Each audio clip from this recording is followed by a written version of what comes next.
Hey,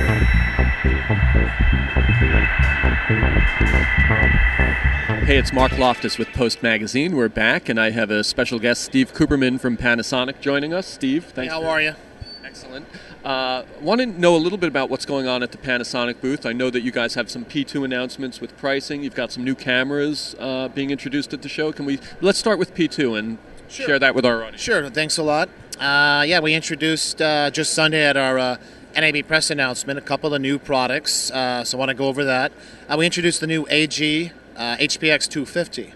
This is pretty awesome. You know, we've had P2 handheld cameras now for about 5 years, starting off with our HPX 200, super popular camera, and followed up with the HPX 170. So now we're continuing the lineup with the HPX 250, which is a redesigned body and offers AVC Intra.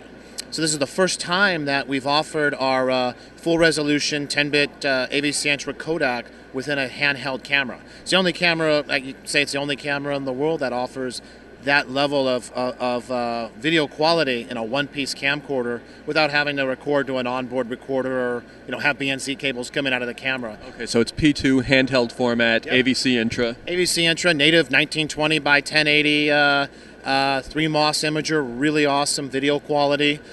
Things you expect in a camera like a 10-bit output. Although we record inside, so you don't necessarily need that unless you're in a multi-camera shoot, but we have that. We added an HDMI output. A lot of customers have been asking for those sorts of things, to help work in the field of production. Time code in and out, and gen lock, so you could use this nice camera in a multi-camera shoot. So a lot of things that people had, or customers had suggested for our handheld cameras, we've now added to this. Just beautiful camera, redesigned. And a really nice lens, a 21x lens. So it's a nice zoom and it's a wide lens and it's a really great lens. So really excited about this product, and it's going to be shipping in the fall at under $6,500. What are the applications for this camera? Is it ENG? Is it independent work? Yes. It's everything. I mean, you mentioned ENG. I mean, P2 has been very dominant in the news market, and so we have a lot of shoulder mount cameras out there, including some 170s. But now all those customers that have bought are, HPX 2000s and other shoulder mount cameras with AVC Intra. Now they have a handheld camera that they could use that also offers the not just the P2 workflow, but the AVC Intra workflow. Also, independence. I go to a lot of film festivals and events, and I talk with people about our cameras, and they love our shoulder mount P2 VariCams and other cameras. But maybe for the kind of work they're doing, documentaries or shoots, sometimes they want smaller cameras, but they don't want to sacrifice the 10-bit AVC Intra quality. So now we have that for them. So whether it's ENG, whether it's independence, production, documentaries, corporate work as well. And there's other P2 products that were introduced. I know Sunday you guys had a pre-show announcement, decks for transferring media as well. Yeah, we actually we introduced our new PCD30, AJ PCD30, and that's a 3-slot drive. We call it a drive because it's actually a reader-writer. But so what that allows you to do is connect via USB 3 and transfer P2 content 3 cards simultaneously, super fast at upwards of 2 gigabits a second. I think it's currently about 1.8, but that's going to allow you to offload P2 content at about 15 times real time. AVC Intra P2 content about 15 times. So helping to facilitate the P2 workflow. This is a really nice product. We just introduced the new HPD 24. I think we announced it at the pre-NAB conference a couple of months ago, but we actually have them here at the booth working, and it's a P2 deck. I call it the mini mobile because for years we've had our HPM 110 and 200 family of P2 mobiles, which are just wonderful P2 record products. Think of a traditional deck, but with P2 features and IT features. But now we really made the size a lot smaller, so it's great for all sorts of P2 applications, built-in features, and you could use them in unison, a couple of these devices, to record from a 3D rig, 3D applications, which we are showing in the booth as well. Well, I know last year you guys kind of got a lot of attention for the 3D camcorder that you introduced, sure. And this year you've got a second-generation shoulder mount, a little even more professional. Good transition. Yeah, we just introduced the new AG 3D P1 camera. So it's an actual shoulder mount P2 camera. So this is pretty exciting, and we have it in our booth.